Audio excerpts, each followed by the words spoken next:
Palavra da Verdade, a exposição bíblica com Hernandes Dias Lopes. Hoje eu quero conversar com vocês sobre um livro da Bíblia, um livro poético, mas um livro complexo, que tem uma mensagem extremamente oportuna para o meu e para o seu coração. E a minha oração é que a história deste livro, que a história desse personagem, nos encoraje, nos abençoe, nos fortaleça. Por isso eu quero convidar você para abrir sua Bíblia comigo no livro de Jó, no capítulo 1. Jó, capítulo 1. Nós vamos ler dos versos 6 a 12. Jó, capítulo 1, 6 a 12.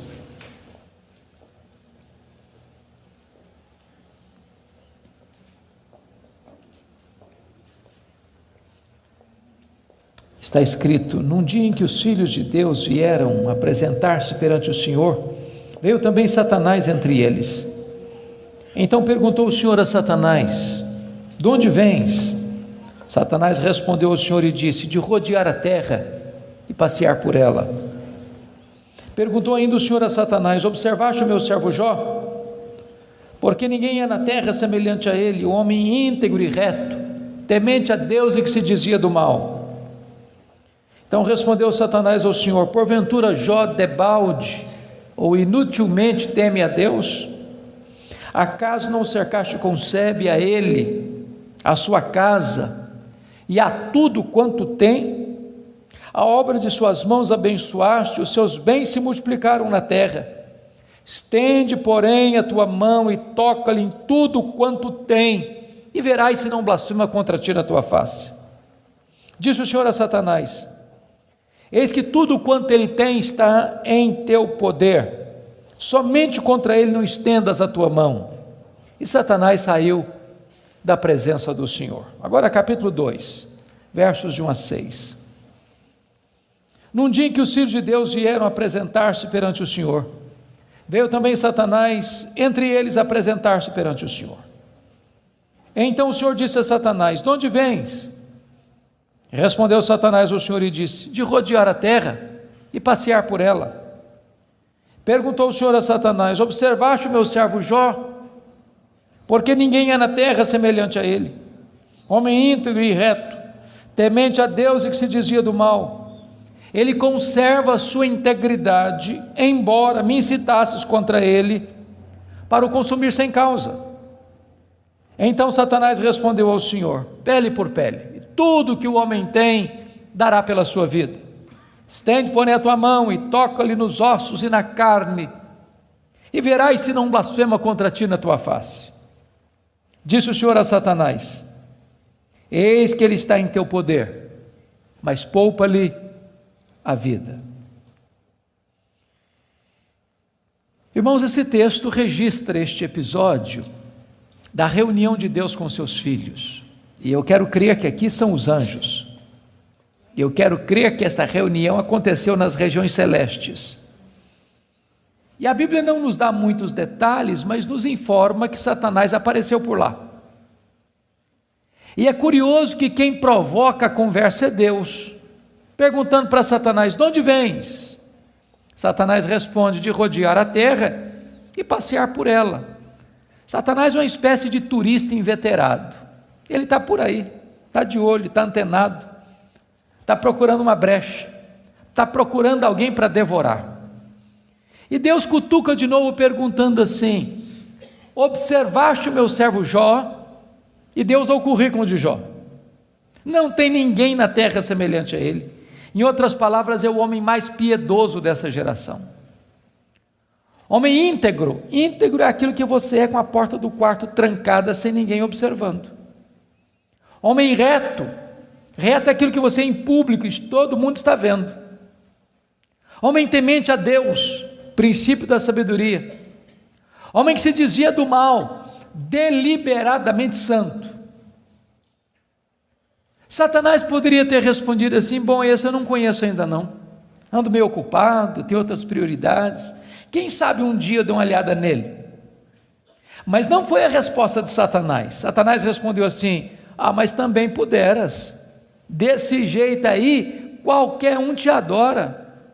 Tu tens abençoado a vida deste homem, tu tens cercado a casa deste homem com a grande muralha de proteção, os bens deste homem multiplicam na terra, tudo que esse cara bota a mão vira dinheiro.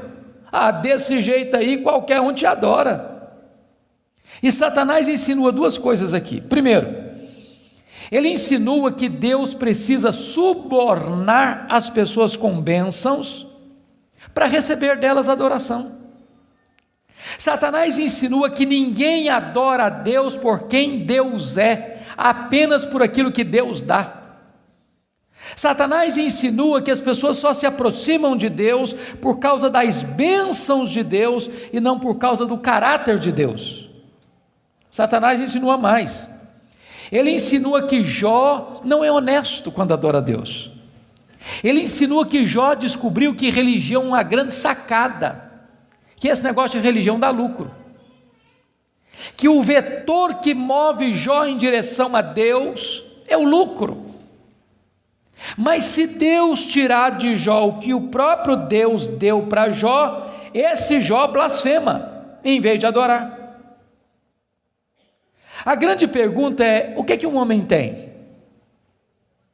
Um homem tem família, um homem tem bens.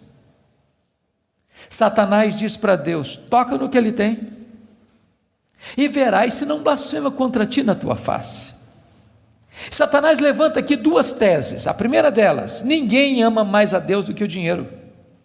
Segunda tese: ninguém ama mais a Deus do que a família. Sem que Jó soubesse, Deus constitui Jó em seu advogado na terra e coloca nas mãos de Jó a defesa da sua reputação e diz para Satanás: pode tocar no que ele tem, só não podes tocar na sua vida. Em outras palavras, Satanás é um ser limitado e limitado por Deus. Ele só pode ir até onde Deus o permite ir e nem 1 centímetro a mais. Nas palavras de Martinho Lutero, Satanás é um cachorro na coleira de Deus. Ele só pode ir até onde a coleira o permite ir e nem 1 centímetro a mais. O nosso Deus manda no céu, o nosso Deus manda na terra, o nosso Deus manda no inferno. Ele manda nos anjos, ele manda nos homens, ele manda nos demônios. Agora, com a permissão de Deus, obviamente, Satanás sai dali para fazer um verdadeiro terremoto na vida financeira de Jó. Confira comigo, capítulo 1, versículo 3, quão rico era esse homem. Na parte final do verso 3, somos informados de que este homem era o maior de todos os do Oriente. Sabe o que significa isso? Ele era o homem mais rico da sua geração. Já fomos informados que ele era o mais piedoso. Agora somos informados que ele é o mais rico. E aqui cai um mito. O mito de que um homem rico não pode ser piedoso. Não é verdade isso. É possível ser rico e o mais rico, e é possível esse rico ser piedoso e o mais piedoso. O problema não é ter dinheiro, o problema é o dinheiro nos ter. O problema não é ter dinheiro no bolso, o problema é entronizar dinheiro no coração. O problema não é o dinheiro, o problema é o amor do dinheiro. Agora notem vocês que no capítulo 1, versículo 15, 16 e 17, Satanás vai usar 3 elementos para levar Jó à falência: os sabeus, o fogo e os caldeus. E não foi numa semana, num mês, num ano, numa década. Foi num único dia que o homem mais rico da sua geração entra em colapso financeiro, vai à falência. Ora, você e eu conhecemos gente que por muito menos blasfema contra Deus, por muito menos levanta os punhos contra os céus, por muito menos dá um tiro na cabeça. A pergunta é: será que a tese de Satanás era verdadeira? Será que ninguém ama mais a Deus do que o dinheiro? Será que Jó blasfemaria contra Deus? A resposta está no versículo 21 do capítulo 1. Quando Jó recebe a notícia de que ele está falido, ele diz assim: nu saí do ventre da minha mãe, nu eu voltarei. Sabe o que ele está dizendo? eu não trouxe nada para o mundo, eu não vou levar nada do mundo, portanto o que eu ganhei entre o berço e a sepultura não é a razão da minha vida. Ele derrota a primeira tese de Satanás, ele prova que ele ama mais a Deus que o dinheiro, ele prova que ele serve a Deus, não por aquilo que Deus dá, mas por quem Deus é. Mas agora vem a segunda tese: ninguém ama mais a Deus do que a família. Vocês concordam comigo certamente, e quem tem mais de 2 filhos aqui, sabem disso, ou 2 filhos, a partir de 2 filhos, os filhos não são naturalmente unidos, não são. Quando você vê uma família unida, os filhos unidos, pode saber, por trás tem um pai, tem uma mãe que acompanha, que orienta, que aconselha, que intercede, que exorta, que costura essa unidade. Agora, quando tem dinheiro é mais complicado ainda, porque dinheiro não tem liga, dinheiro não tem amálgama. Se você perceber no capítulo 1, versículo 2, Jó tinha 7 filhos e 3 filhas. E você nota que os filhos de Jó eram unidos, caminhavam juntos, celebravam juntos, festejavam juntos. Mas por que esses filhos são unidos? Capítulo 1, versículo 5 responde: porque Jó era um pai que orava pelos filhos, já era um pai que chamava os filhos para exortá-los, já era um pai que levantava sacrifícios em favor dos seus filhos. Ele estava preocupado com a salvação deles, com a santificação deles, com a piedade deles, e a preocupação de Jó não era apenas com a reputação dos filhos, que eles pecassem contra Deus no seu coração. Jó estava mais preocupado com a glória de Deus do que com a reputação dos filhos.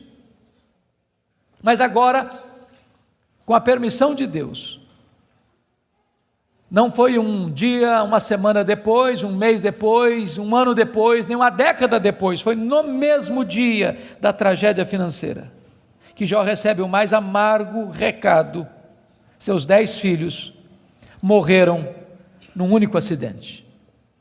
Agora pense comigo, o que é um homem, o que é um pai, o que é uma mãe, levar para o cemitério todos os seus filhos num único dia.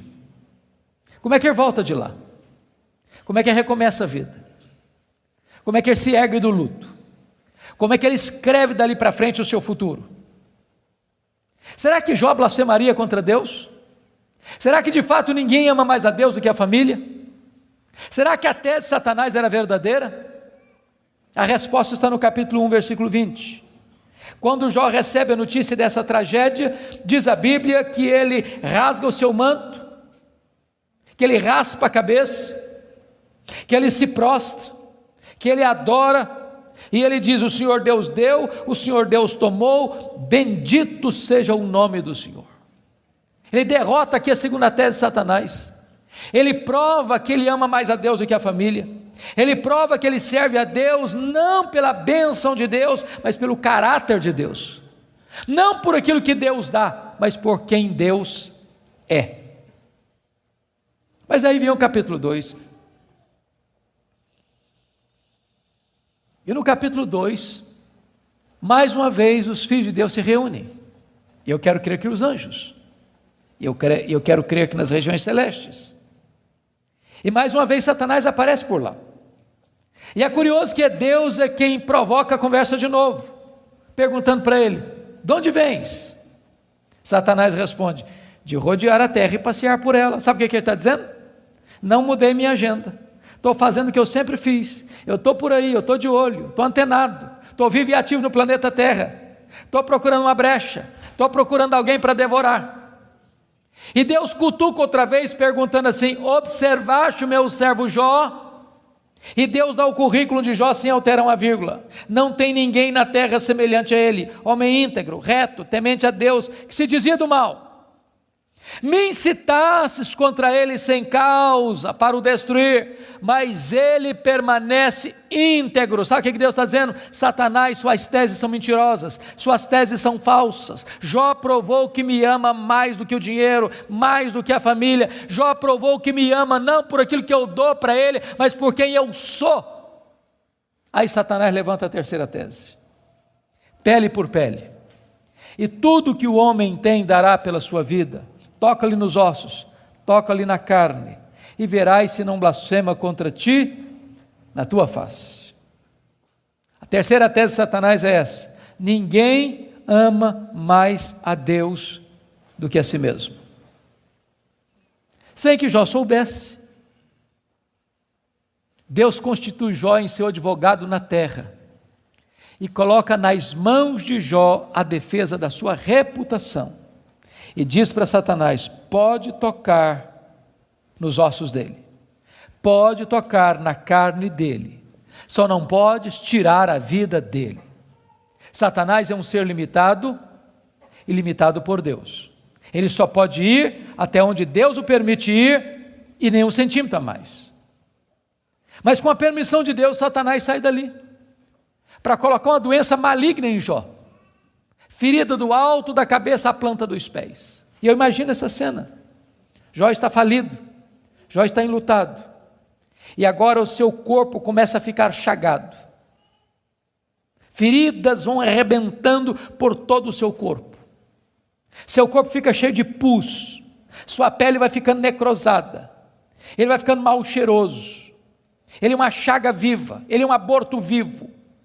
E diz a Bíblia que outras bolhas vão se formando, e ele precisa pegar um caco, talvez de telha, para raspar sua pele necrosada.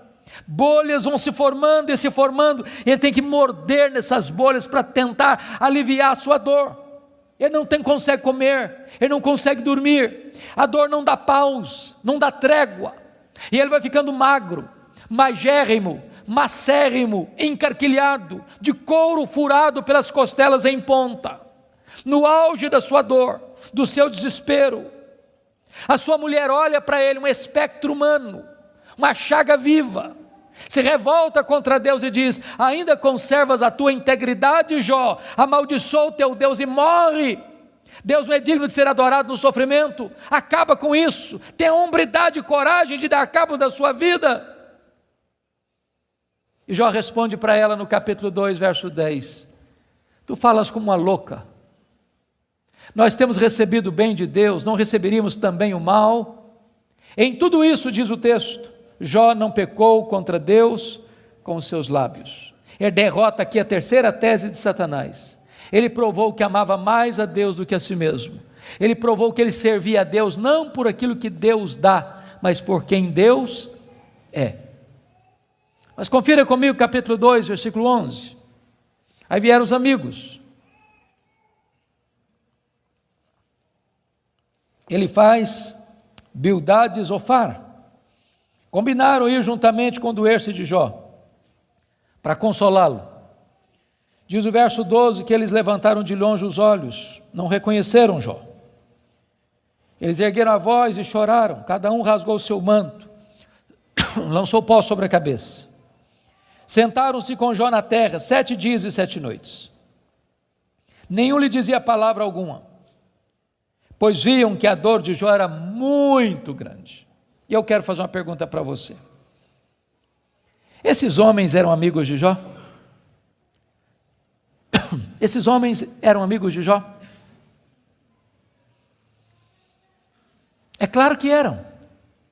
É claro que eram. Qual foi o problema desses homens?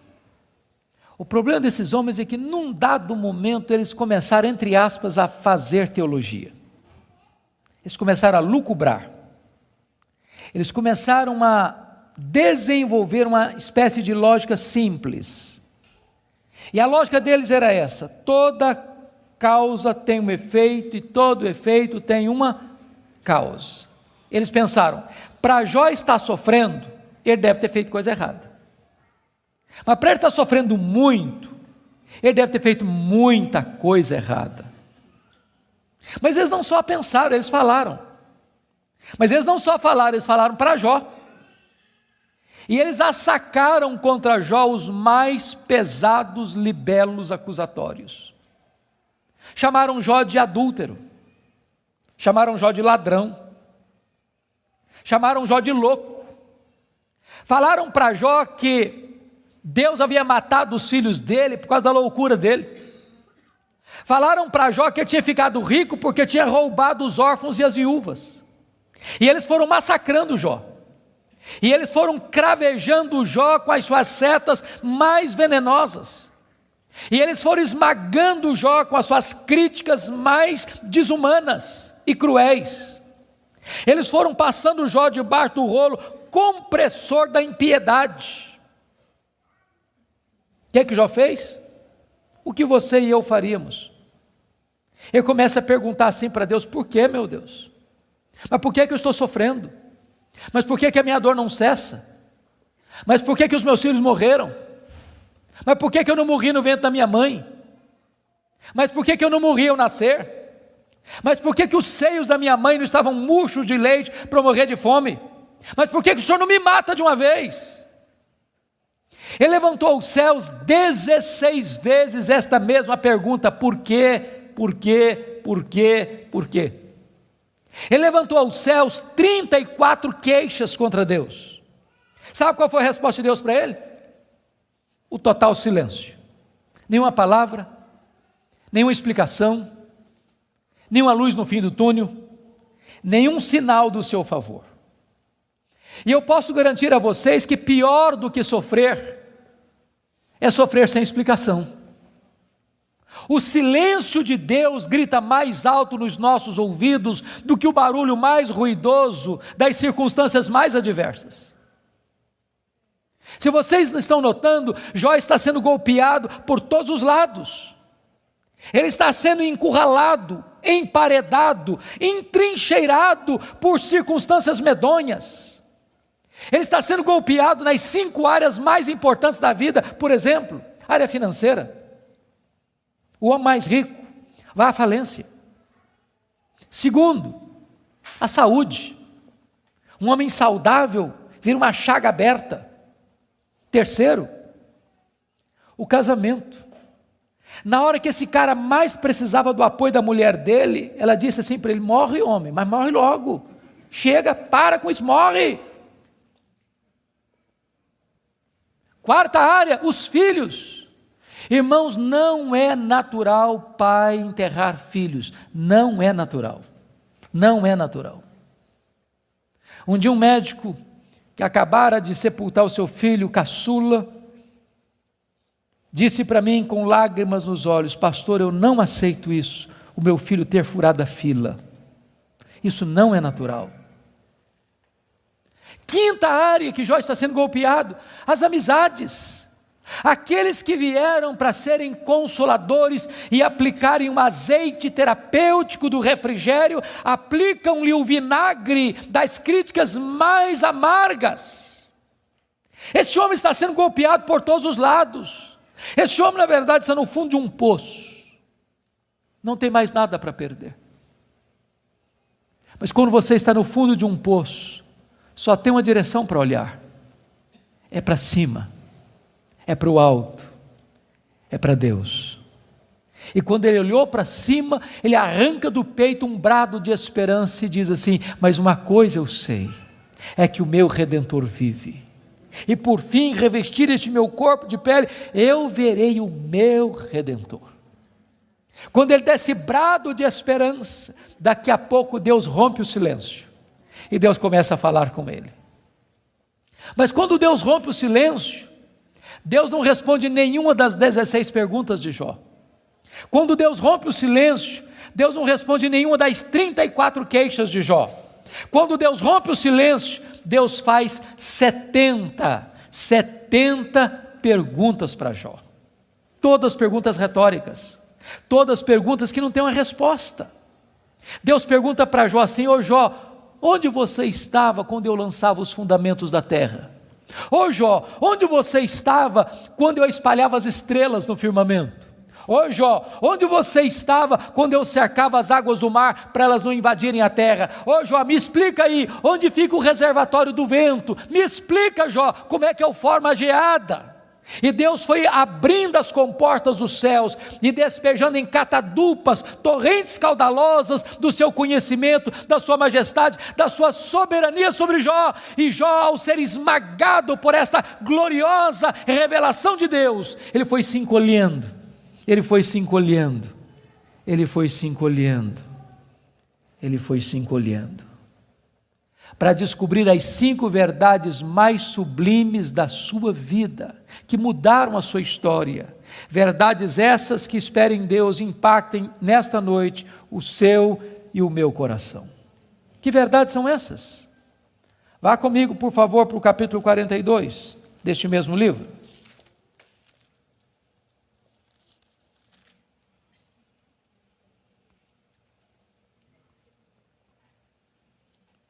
A primeira verdade que mudou a história de Jó, irmãos, está aqui no capítulo 42, versículo 1 e versículo 2. Então respondeu Jó ao Senhor: bem sei que tudo podes. Primeira coisa que ele descobre é a onipotência de Deus. Deixa eu dizer uma coisa para você maravilhosa. Você e eu temos impossibilidades intransponíveis. Intransponíveis. Eu gosto muito de ler. Procuro visitar uma livraria pelo menos uma vez por semana, para ver o que está saindo. Você sabe que no Brasil e no mundo, os 2 tipos de livros que mais são publicados, primeiro são livros de autoajuda. Depois, livros que ensinam você a ficar rico rápido. São os livros que mais são publicados. Toda semana tem livro novo nessa área. E esses livros dizem assim para você: você tem a força, você é capaz, você tem o poder, você é um gigante, há poder nas suas palavras, basta você fazer cócega no seu interior e levantar-se-á daí um gigante. Sabe o que a Bíblia diz? Exatamente o contrário disso. A Bíblia diz que você e eu somos fracos, mas muito fracos. Por exemplo, nós temos fraquezas físicas. Hoje, gente, gostando ou não, querendo ou não, o tempo vai esculpindo algumas rugas no nosso rosto, indisfarçáveis. De vez em quando um cosmético ajuda. Daqui a pouco uma cirurgia plástica dá uma boa melhorada. Mas chega uma hora que nem Pitangui e a sua equipe dão mais jeito. As pernas ficam bambas, os joelhos trôpegos, as mãos descaídas, os olhos embaçados, e diz os entendidos que cada fio de cabelo branco que brota na sua cabeça é a morte chamando você para um duelo. E eu acho até um exército acampado ao meu redor. Nós temos fraquezas físicas. Nós temos fraquezas emocionais, irmãos. Quantas vezes você e eu, nas noites mais tenebrosas da nossa alma, já gememos, já choramos, desesperados, dizendo: meu Deus, eu não aguento mais, eu não aguento mais. Temos fraquezas emocionais. Nós temos fraquezas morais. Quantas vezes você já orou a Deus com sinceridade de coração, dizendo: Deus, eu não quero mais cometer esse erro, Deus, eu não quero mais transgredir e cair nesse mesmo pecado, Deus, eu não quero mais reincidir nesse erro, e daqui a pouco você se flagra cometendo o mesmo erro, o mesmo pecado. Não é porque faltou para você sinceridade, não, faltou para você poder. Temos fraquezas morais. Nós temos fraquezas espirituais. Nós somos um ser ambíguo, nós somos um ser contraditório, nós somos um ser paradoxal. Há uma esquizofrenia enfiada dentro de nós. O bem que nós queremos fazer, nós não o fazemos. O mal que não queremos, esse praticamos. Somos fracos. Mas é tão bom você saber que o seu Deus tudo pode. Não há impossíveis para Ele, não há doença incurável para Ele, não há vida irrecuperável para Ele, não há casamento sem solução para Ele, não há causa perdida para Ele. Ele pode tudo quanto Ele quer. Ele é o todo-poderoso Deus. A grande pergunta, portanto, é esta: quem é o seu Deus? Quão grande é o seu Deus? Quão majestoso é o seu Deus? A W. Tozer, um dos mais importantes escritores do século passado, ele diz que o maior problema da igreja é que ela passa a maior parte do tempo tomando o seu próprio pulso e olhando para o seu próprio umbigo. Quando na verdade o nosso principal propósito deveria ser de conhecer a Deus. Porque Daniel 11:32 diz que aquele que conhece a Deus é um povo forte e ativo. Quem é o seu Deus? Quão grande é o seu Deus? Quão majestoso é o seu Deus?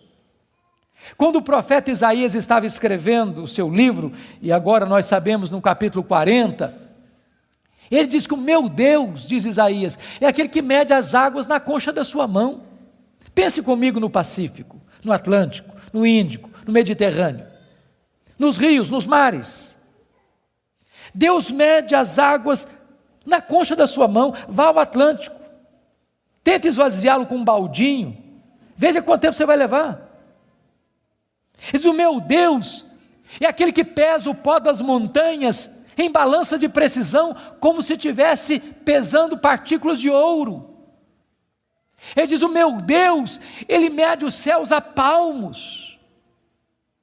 Ele diz: o meu Deus espalha as estrelas no firmamento, e por ser forte em força e grande em poder, quando as chama, nenhuma delas vem a faltar.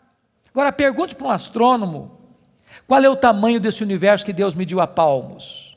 Sabe qual é a resposta dele? Eu não sei. Mas você sabe. Você sabe. Você sabe que o universo não é infinito, porque a infinitude é um atributo exclusivo de Deus. Mas os astrônomos afirmam que o nosso universo tem mais de 93 bilhões de anos-luz de diâmetro. O que significa isso? Significa que se você pudesse voar à velocidade da luz, 300 mil quilômetros por segundo, nessa velocidade você demoraria mais de 93 bilhões de anos para ir de uma extremidade à outra do universo. Pois Deus criou tudo isso, Ele é maior do que tudo isso, Ele é seu Pai, e Ele está dizendo, Ele tudo pode. Pergunte a um astrônomo quantas estrelas existem. Sabe qual é a resposta dele? Eu não sei. Mas eles afirmam categórica e insofismavelmente que há mais estrelas no universo do que grãos de areia em todas as praias e desertos do nosso planeta.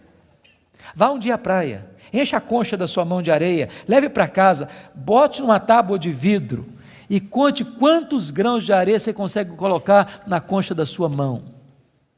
Há mais grãos de areia, há mais estrelas no firmamento que todos os grãos de areia de todas as praias e desertos do nosso planeta. Deus não apenas criou todas elas, Deus conhece cada uma delas pelo nome. E por ser forte em força e grande em poder, quando as chama, nenhuma delas vem a faltar. Este é o seu Deus, Ele tudo pode. Mas não é apenas o macro-universo que nos impressiona, não, o micro também. Se você for hoje na sua casa, lá no quintal ou na varanda que tem uma planta, tire lá uma folha, por mais tenra e delgada que ela seja, ela é tão complexa quanto a região metropolitana da Grande Campinas. Chegue em casa hoje, vá na geladeira, pega um ovo, quebre numa frigideira. Aquela gema é mais complexa do que qualquer máquina que o homem jamais inventou. Dr. John Wilson, que é uma das maiores autoridades em oftalmologia no mundo, disse que há em cada um dos nossos olhos em torno de 2 milhões de fios duplos encapados, e se não for assim haveria um curto-circuito e nós ficaríamos cegos. Dr. Marshall Nirenberg, prêmio Nobel de Biologia, fez uma das mais fantásticas descobertas no século passado. Ele descobriu que nós somos um ser programado geneticamente. Ele descobriu que nós somos um ser computadorizadamente, geneticamente. Ele descobriu que você e eu temos em torno de 60 trilhões de células vivas no nosso corpo. Ele descobriu que em cada uma dessas células nós temos 1,70 m de fita DNA, onde estão gravados e computadorizados todos os nossos dados genéticos, a cor dos nossos olhos, a cor da nossa pele, o nosso temperamento. Se você espichar a fita DNA do seu corpo, você tem 102 trilhões de metros de fita DNA, você tem 102 bilhões de quilômetros de fita DNA no seu corpo. Daria para dar diversas voltas no sistema planetário. Dr. Lowy vai dizer que códigos de vida não se originam espontaneamente. Códigos de vida não se originam de uma explosão de milhões, de uma explosão, a mega explosão cósmica. Códigos de vida não se originam de uma evolução de milhões e milhões de anos. Códigos de vida foram plantados em você pelo Deus Todo-Poderoso, Criador dos céus e da terra. Ele tudo pode. Deixa eu ilustrar isso para você. Um pai caminhava pela rua com seu filho de 4 anos. Eu acho que todos vocês concordam comigo que as crianças parece que fizeram um curso de pós-doutorado em perguntas difíceis. Eu não conheço ninguém que faz pergunta mais complicada do que criança. E o menino voltou para o pai e perguntou assim: papai, qual é o tamanho de Deus? E o pai engasgou, porque não tinha uma resposta pronta para um menino de 4 anos. Permaneceu em silêncio, continuou caminhando.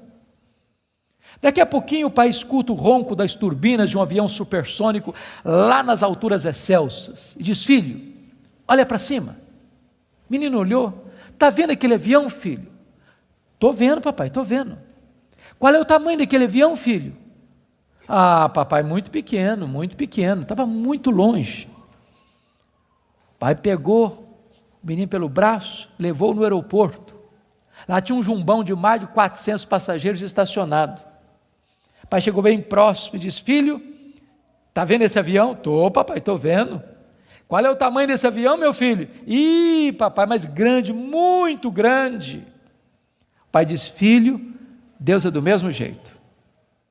Quando você está longe de Deus, meu filho, Deus parece pequeno para você. Aí seus problemas ficam enormes. Mas quando você está perto de Deus, meu filho, Deus é grande para você. Aí os seus problemas ficam pequenos. Agora eu sei que tudo podes. A segunda verdade que mudou a vida de Jó está aí no versículo 2. E nenhum dos teus planos pode ser frustrado. Irmãos, não tem acaso, não tem sorte, não tem azar, não tem determinismo, não tem feitiço, não tem esse negócio de olho gordo. Você não precisa ter medo de sexta-feira 13. Você sabe que a mão de Deus dirige o seu destino. Nem um fio de cabelo da sua cabeça pode ser tocado sem que Deus saiba, sem que Deus permita, sem que Deus tenha um propósito. Quando você entende que Deus governa o universo, que Deus governa até uma folha que cai no outono, que nenhum pássaro, nenhum pardal pode cair ao chão sem que Deus saiba e permita, você vai entender que você não é uma lasca de lenha jogada no mar da vida, empurrado de um lado para o outro ao sabor das circunstâncias. A sua vida está nas mãos daquele que está assentado na sala de comando do universo. Ele está no controle. Não há acaso, não há azar, ele dirige o seu destino. Você pode dizer como Paulo: sabemos que todas as coisas cooperam para o bem daqueles que amam a Deus, daqueles que são chamados segundo o seu propósito. A terceira verdade que mudou a vida de Jó está aí no versículo 3, confira comigo. Ele diz assim: na verdade eu falei do que eu não entendia, coisas maravilhosas demais para mim. Ele reconhece a limitação do seu conhecimento. Mas para você entender isso aqui, eu lhe daria um conselho, se é que posso. Tira um sábado, tira um feriado, dá uma lida em Jó numa sentada só. Você vai descobrir coisa maravilhosa. Você vai descobrir que Jó, ao longo do livro, fez 3 coisas. Ele perguntou, ele se queixou e ele se defendeu. 3 coisas que ele fez. E você sabe disso, quando ele está machucado, quando ele está ferido, quando a gente está se sentindo injustiçado, sabe o que a gente faz? A gente fala, se defende, e às vezes quando a gente está sofrido demais, machucado demais, doído demais, a gente fala muita coisa sem entender. Quando Deus despeja a glória dele em cima de Jó, Jó bota a mão na boca e diz: meu Deus, quanta coisa que eu falei sem entender. Sabe o que eu aprendo com isso? Quando você encontrar alguém que parece sabichão demais, que sabe demais, que fica arrotando em cima de você conhecimento demais. Você está perto de uma pessoa que sabe quase nada. Que quem sabe, sabe que não sabe.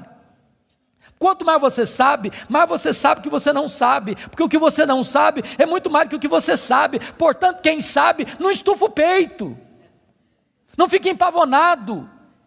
Não dá para ficar na presença do Todo-Poderoso Deus com soberba, com altivez, com arrogância. Jó começa a entender que Deus é Deus e Ele é homem. A quarta verdade que mudou a vida de Jó está no versículo 5, confira comigo. Ele reconhece o seu limitado conhecimento de Deus e diz assim: eu te conheci só de ouvir, mas agora os meus olhos te veem. Eu não sei se vocês entram em crise com esse versículo, eu entro. Sabe por que eu entro em crise com esse versículo? Porque eu não consigo conciliar 42:5 com 1:8. Lá no capítulo 1, versículo 8, Deus disse acerca dele: não tem ninguém na terra parecido com ele. Homem íntegro, reto, temente a Deus, que se desvia do mal. Aqui não é bajulação de um amigo rasgador de seda. Quem está falando isso acerca de Jó é Deus. É Deus quem está dizendo que esse cara é o homem mais piedoso da sua geração. E Deus não tem uma opinião a nosso respeito, Deus tem um diagnóstico. Agora, como é que esse homem que Deus diz que é o cara mais piedoso da sua geração, vem me fazer uma confissão dessa? Ah, Deus, eu te conheci só de ouvir, mas agora os meus olhos te veem. Parece contraditório. Mas para explicar isso, deixa-me fazer uma outra pergunta. Você conhece a Deus? Você conhece a Deus? Quanto você conhece? Quanto? Quanto você conhece a Deus? Deixa eu ilustrar. Havia um cidadão que nunca tinha visto o mar. Um dia ele fez uma viagem para o litoral e quando ele viu o mar, ele exclamou de toda a sua alma: agora eu conheço o mar. Aproxima-se dele um marujo, com a pele tostada de sol e sal, por viver nas procelas do mar, e disse assim: eu também conheço o mar. Qual a diferença entre eles? Você conhece a Deus?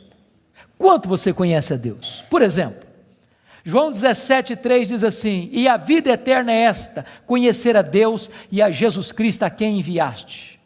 Sabe o que é a essência da vida eterna? É conhecer a Deus. Sabe o que você vai fazer no céu depois que você tiver 1000 anos lá na glória? Você vai estar conhecendo a Deus. Sabe o que você vai estar fazendo no céu depois que você tiver 1 milhão de anos lá na glória? Você vai estar conhecendo a Deus. Sabe o que você vai estar fazendo no céu depois que você tiver 1 bilhão de anos lá na glória? Você vai estar conhecendo a Deus. Nem toda a eternidade será suficiente para você esgotar o conhecimento de Deus, porque Deus é inesgotável em seu ser. Às vezes a gente pensa que o céu vai ser monótono. Há poucos dias um adolescente se aproximou de mim e disse assim: pastor, eu não quero ir para o céu não. Eu falei: você está ficando maluca, menina? Não, não quero ir não. Eu falei: mas então me explica esse negócio aí, ué. Ela me diz: ah, pastor, a ideia de céu que eu tenho é que eu vou estar sentado numa nuvem branca, com a harpa na mão, cantando. Ah, não aguento essa vida inteira não. Ah, não, eu quero coisa diferente para a minha vida. Deixa eu dizer para você, o céu é dinâmico. Nós vamos conhecer a Deus, nós vamos amar a Deus, nós vamos fruir a Deus, nós vamos glorificar a Deus. E se você não gosta de trabalhar, você está encrencado, porque nós vamos servir a Deus. Agora pense comigo nessa tese. Parece-me que foi Albert Einstein quem disse isso. Neste corpo nosso que fica cansado, velho, enrugado e caquético, a gente faz coisas tão lindas. E dizer que nós não usamos nem 10% do nosso potencial. Agora pense comigo um corpo 100% turbinado pela glória de Deus, imortal, incorruptível, poderoso, glorioso, espiritual, celestial, semelhante ao corpo da glória do Senhor Jesus. O que não vão poder fazer? Já pensou nisso? Por exemplo, quando Jesus ressuscitou com o corpo de glória, ele entrava numa casa com a porta fechada sem precisar abrir a porta. Quando Jesus ressuscitou com o seu corpo de glória, ele saía de Jerusalém, aparecia lá na Galileia, mais de 100 quilômetros, sem precisar percorrer o trecho. Quando Jesus ressuscitou com o corpo de glória, ele foi assunto aos céus, levado entre nuvens. Eu pergunto para você agora, com que velocidade Jesus voltou para o céu? Velocidade da luz? 300 mil quilômetros por segundo? Porque se Jesus voltou na velocidade da luz, 300 mil quilômetros por segundo, depois de 2000 anos, ele está logo ali na esquina ainda. Eu pergunto para você, com que velocidade um anjo vem do céu à terra? Com que velocidade? A Bíblia diz que lá no Getsemane, Jesus disse para Pedro assim, bota essa espada na bainha aí, se eu precisasse de ajuda, eu rogaria ao Pai, ele me mandaria mais de 12 legiões de anjos. Quantos são 12 legiões de anjos? 72 mil anjos. Com que velocidade eles viriam? No estalar de dedos. O que significa isso? Significa que os anjos não estão sujeitos às mesmas leis que nos governam, de tempo, de espaço, de tamanho.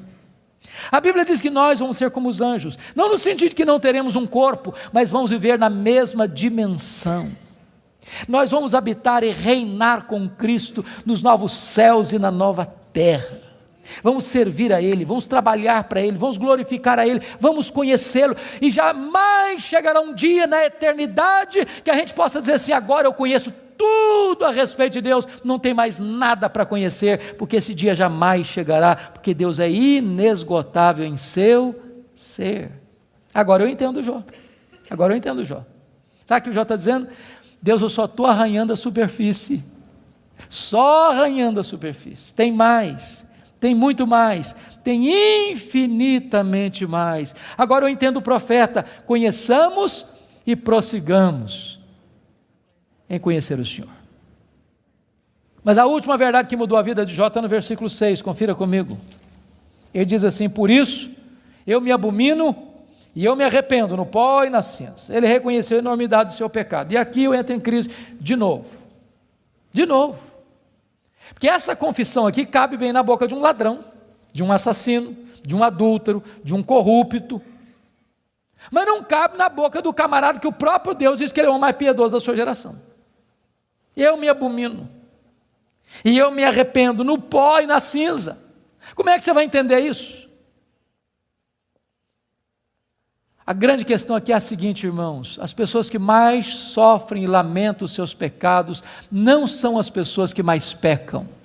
As pessoas que mais choram, lamentam e confessam os seus pecados são as pessoas que mais perto de Deus andam. Quem anda longe de Deus nem consciência de pecado tem. Eu estava pregando final do ano passado no Hospital Cruz Azul em São Paulo. E a Eleni Vassão, que é capelã, me disse, nós lidamos com uma situação muito triste, agora recente. Eu perguntei, o que foi, Eleni? O que aconteceu? Ela me disse que chega no hospital uma moça, com seus pais, com hemorragia muito severa. E quando o médico foi examinar aquela moça, o médico disse, essa menina acabou de ter um bebê. Essa moça acabou de ter um bebê. E a moça protestou, falou, não, o senhor está enganado, eu não estava grávida não. Os pais disseram, não, essa moça não estava grávida. E o médico radicalizou, pois essa moça acabou de ter um bebê. E a família inteira negou. E o médico radicalizou de novo, tragam-me o bebê, senão eu denuncio o fato à polícia. Daqui meia hora, chegou um bebê, morto, numa caixa de isopor. E Helene disse, pastor, nenhum sintoma de culpa, nem nos pais, nem na moça, nenhum sofrimento.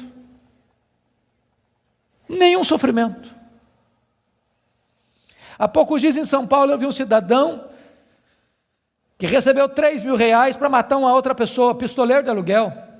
Ele nunca tinha visto aquele homem nunca tinha falado mal dele, nunca tinha feito mal para ele. Ele recebeu 3 mil reais, botou no bolso, foi lá, deu 5 tiros na pessoa, matou a pessoa, foi para casa, tomou um banho, jantou e dormiu.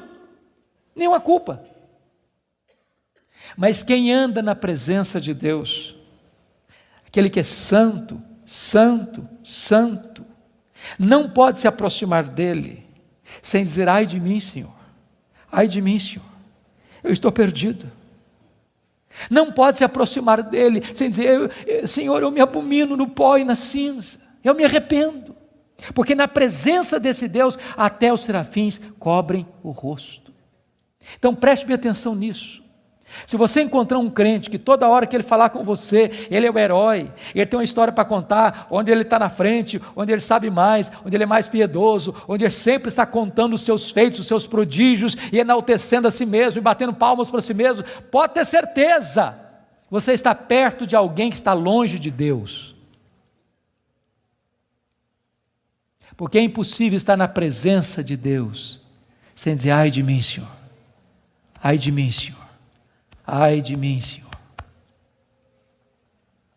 Agora eu não sei se você já parou para perguntar por que Deus restaurou a sorte de Jó, versículo 10, quando ele orava para os seus amigos. Já perguntou isso? Por que Deus restaurou a sorte dele quando ele orava para os seus amigos? Deixa eu fazer uma perguntinha para você. Alguém já falou mal de você alguma vez? Ou você é um cara tão espiritual que nunca ninguém falou mal de você? O que você sente quando alguém fala mal de você? Você fica feliz? Você dá pulos de alegria? O que vocês acham que Jó sentiu quando os amigos dele falaram assim: você é um ladrão, cara? Ô Jó, você é adúltero. Sabe por que você está rico assim, que você ficou rico, cara? Você roubou as viúvas, roubou os órfãos. Ô Jó, sabe por que você enterrou aqueles meninos? Você é louco, Deus pesou a mão sobre você, porque você é louco, por isso que os meninos morreram, além de enterrar os filhos, ainda recebe a culpa. O que vocês acham que Jó sentiu, irmãos? Sabe o que ele fez? Ele se defendeu, mas quem se defende, sabe o que tem às vezes no coração? Dor, mágoa, ressentimento. Sabe o que Deus está falando para esse homem ser restaurado? Deus está dizendo: meu filho, saia desta arena da autodefesa e entre na brecha da intercessão. Porque enquanto você se defende e tem mágoa, mas você não consegue orar por alguém e ter mágoa desse alguém ao mesmo tempo. Quando você ora por alguém, a oração restaura você e restaura as pessoas pelas quais você ora. Enquanto Jó orava, Deus restaurou a sua sorte. Satanás tentou destruir as 5 áreas da vida de Jó, pois essas mesmas 5 áreas Deus restaurou uma a uma. Primeira área que Deus restaurou, confira comigo, versículo 16, foi a saúde dele. Ele passou a ter mais 140 anos. Viu os filhos dos filhos até a 3ª e 4ª geração. Eu acho que não ficou nem cicatriz, nem sequela. Eu quero dizer para você que Deus está aqui nesta noite, Ele é o mesmo Deus, e Ele pode curar. Ele é o Deus que cura. A segunda área que Deus restaurou, amados irmãos, foi a financeira. Confira o versículo 12. E é curioso que se você compara 1:3 com 42:12, ele recebeu tudo em dobro. Se já era o mais rico antes, agora ele é duplamente o mais rico. Eu quero dizer para você que Deus está aqui, Ele é o Deus da restituição. A terceira área que Deus restaurou foram os amigos. Confira comigo o versículo 8. E eu acho isso magnífico. Sabe por quê? Porque aqueles homens que cravejaram Jó com as suas críticas, Deus diz para eles assim: pois é, vocês lembram aquele cara que vocês criticaram? Vocês vão ter que ir nele. Vocês vão ter que ir lá nele, para ele orar por vocês. Vocês lembram? Vocês falaram dele? Pois é, aquele cara é mais justo que vocês. Sabe o que Deus está fazendo aqui? Honrando Jó. Honrando Jó. Eu vou dizer uma frase aqui hoje, se vocês guardarem essa frase, eu me dou por satisfeito essa noite. É muito simples, mas é a síntese do que eu estou falando. Cuida da tua piedade, e Deus cuidará da tua reputação. Você não tem que se defender, você tem que orar, porque quando você ora, Deus defende você. Quando você leva Deus a sério, as pessoas que criticaram você vão ter que voltar a você e mudar de opinião a seu respeito. Deus restaurou Jó, Deus restaurou os amigos de Jó. A quarta área que Deus restaurou foi o casamento. Agora pense só um pouquinho comigo, só um pouquinho. Quando Jó estava numa magrela, A mulher dele disse assim: morre, homem, morre logo, cara, morre.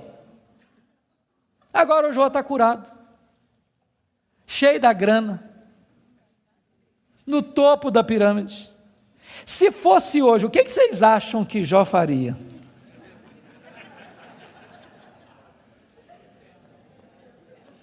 Eu acho que ele ia dizer assim: você queria que eu morresse, né? A fila andou, minha filha. Estou noutra. Irmãos queridos, Deus não faz a obra pela metade.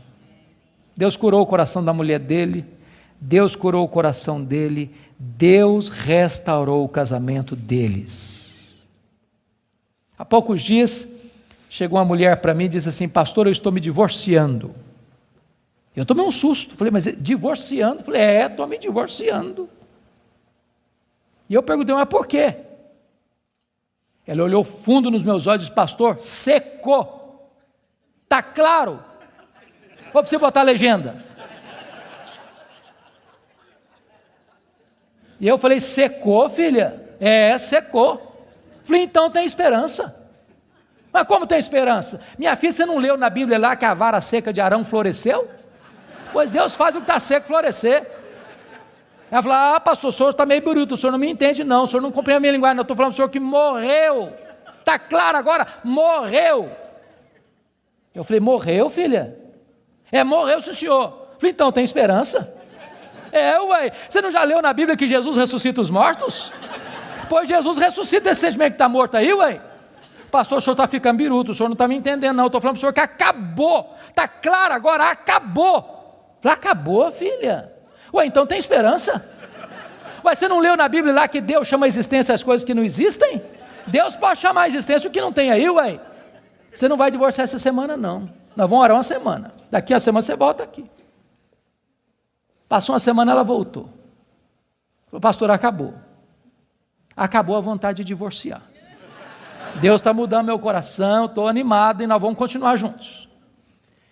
Deixa eu dizer uma coisa para você: Deus está aqui. E Deus é o Deus que restaura casamentos quebrados. Finalmente, a última área que Deus restaurou, com os filhos. Capítulo 1, versículo 2, quantos filhos Jó tinha? 10 filhos. 42, 13, quantos filhos Jó vai ter agora? Quantos? Quantos? 10. Aí vocês dizem: bom, então não foi tudo em dobro. Porque se ele tinha 10 e Deus deu tudo em dobro, quanto é que devia ter agora? 20. Então não foi tudo em dobro. Como é que a gente entende isso? Deixa eu dizer uma coisa para você, querido. Quando uma ovelha morre, você perde uma ovelha. Mas quando um filho morre, você não perde um filho. Como aquele pai que voltava do cemitério, e o amigo disse: meus sentimentos, eu soube que o senhor perdeu o seu filho. Eu disse: não, eu não perdi meu filho. Você perde alguém quando você não sabe onde ele está. Eu sei onde está meu filho, eu sei com quem está meu filho está no céu, meu filho está com Jesus, eu não perdi o meu filho. Jó agora tem 10 filhos na terra, Jó agora tem 10 filhos no céu. Deus restaurou completamente.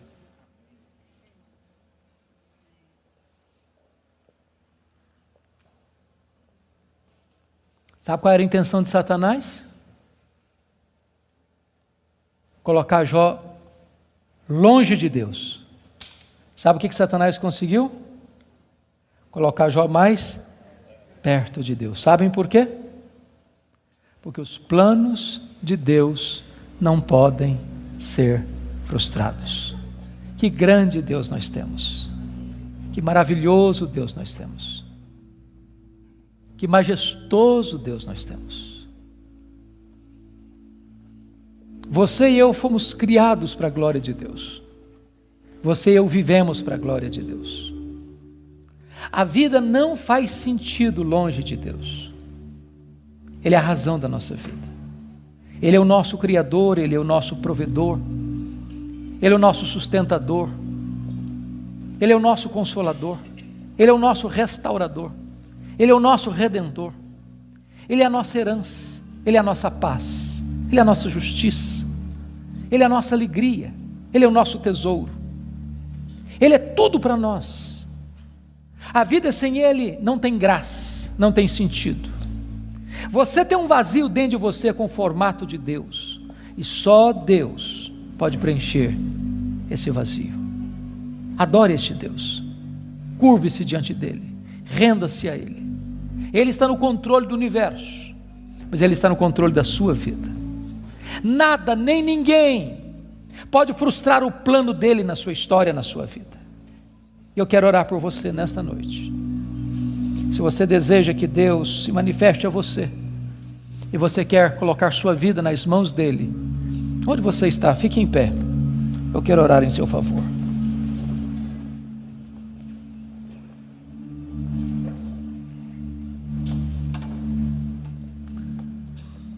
Ó Deus, nós te adoramos nesta noite, porque só Tu és Deus, o Todo-Poderoso Deus, o Deus que não é forjado por mãos humanas, o Deus que não foi criado pela imaginação dos homens, o Deus que é, o Deus eterno, o Deus criador, sustentador da vida, o Deus da nossa salvação. Tu estás aqui neste lugar, ó Deus, e nós te rogamos que Tu sondes os nossos corações, Tu olhes para nós, que Tu nos visites, que Tu nos restaures. E se porventura entrou alguém aqui, Deus, sem Te conhecer como Deus pessoal, que esta seja a noite da reconciliação contigo, a noite da salvação, a noite da restauração. Se alguém entrou aqui, Deus, passando crises na vida financeira, na saúde, no casamento, na relação com os filhos, na relação com os amigos, que essa seja uma noite de cura e de restauração. Se alguém entrou aqui, Deus, cheio de perguntas e de queixas, sem respostas, que nesta noite Tu te reveles a este coração, dando respostas aos céus, que aliviem a alma, que aquietem o coração. Conceda a Tua graça sobre o Teu povo, derrama sobre nós a luz do Teu rosto. Queremos viver para Te conhecer, para Te honrar, para Te exaltar, para nos deleitarmos em Ti, porque Tu és a fonte de todo o nosso prazer. Glória ao Teu nome, pela Tua palavra, glória ao Teu nome, pela Tua igreja, glória ao Teu nome, pelas famílias aqui presentes, glória ao Teu nome, por esse tempo precioso de culto. Nós Te adoramos, na pessoa do Teu Filho, nosso Redentor. Aleluia. Amém.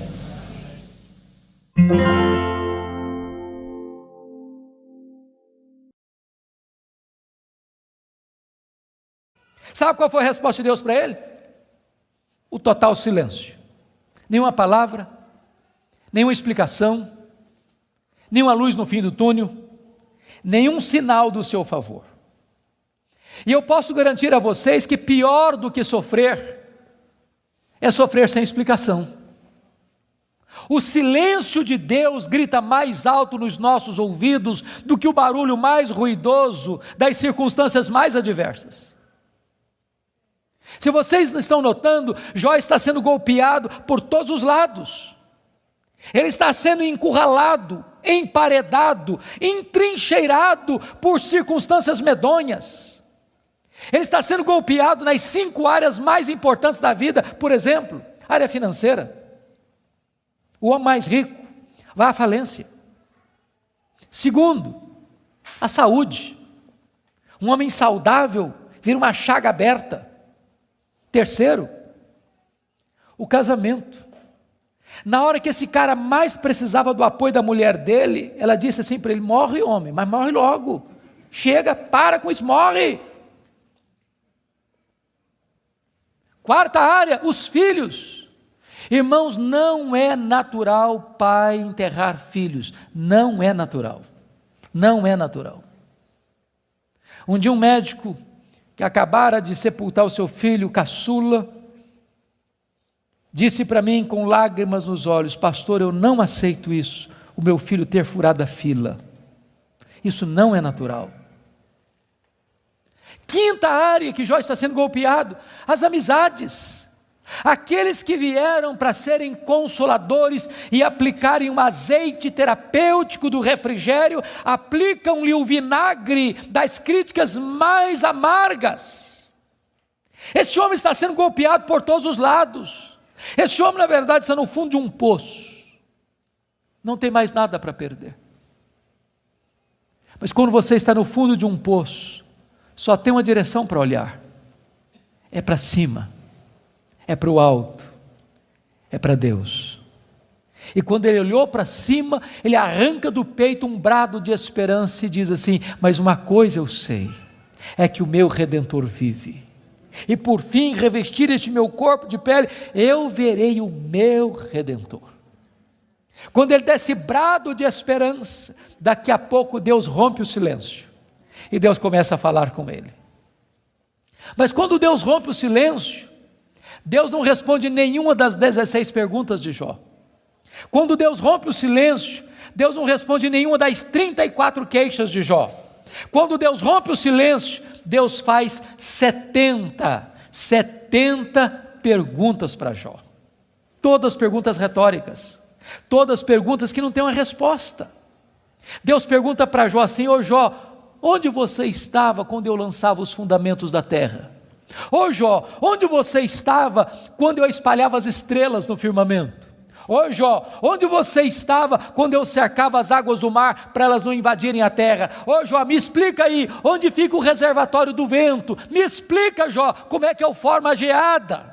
E Deus foi abrindo as comportas dos céus e despejando em catadupas, torrentes caudalosas do seu conhecimento, da sua majestade, da sua soberania sobre Jó. E Jó, ao ser esmagado por esta gloriosa revelação de Deus, ele foi se encolhendo, ele foi se encolhendo, ele foi se encolhendo, ele foi se encolhendo, para descobrir as 5 verdades mais sublimes da sua vida, que mudaram a sua história. Verdades essas que, espero em Deus, impactem nesta noite o seu e o meu coração. Que verdades são essas? Vá comigo, por favor, para o capítulo 42 deste mesmo livro.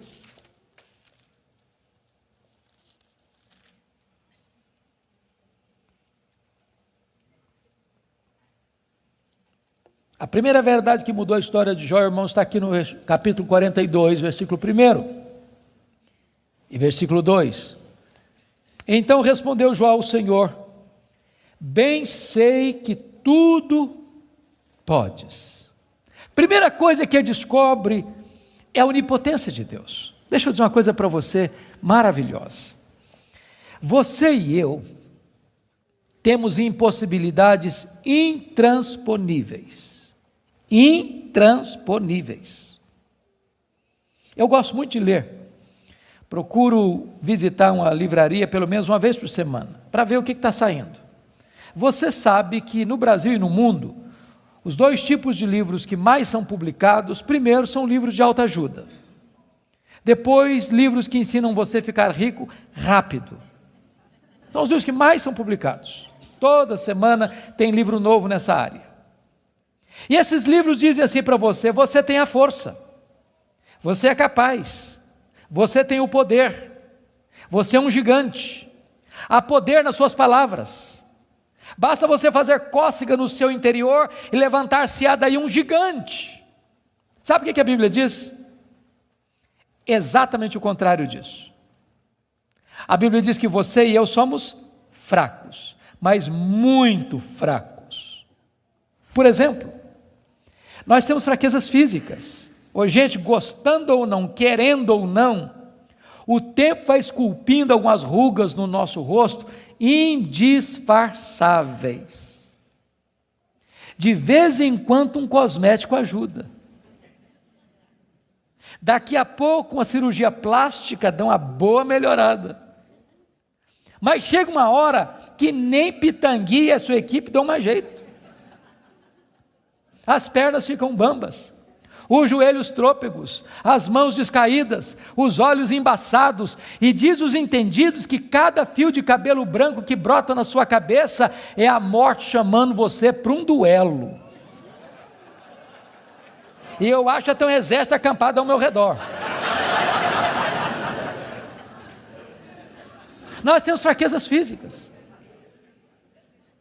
Nós temos fraquezas emocionais, irmãos. Quantas vezes você e eu, nas noites mais tenebrosas da nossa alma, já gememos, já choramos, desesperados, dizendo: meu Deus, eu não aguento mais, eu não aguento mais.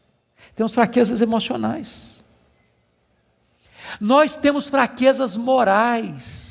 Quantas vezes você já orou a Deus com sinceridade de coração, dizendo: Deus, eu não quero mais cometer esse erro, Deus, eu não quero mais transgredir e cair nesse mesmo pecado, Deus, eu não quero mais reincidir nesse erro, e daqui a pouco você se flagra cometendo o mesmo erro, o mesmo pecado. Não é porque faltou para você sinceridade, não, faltou para você poder. Temos fraquezas morais. Nós temos fraquezas espirituais. Nós somos um ser ambíguo, nós somos um ser contraditório, nós somos um ser paradoxal. Há uma esquizofrenia enfiada dentro de nós. O bem que nós queremos fazer, nós não o fazemos. O mal que não queremos, esse praticamos. Somos fracos. Mas é tão bom você saber que o seu Deus tudo pode.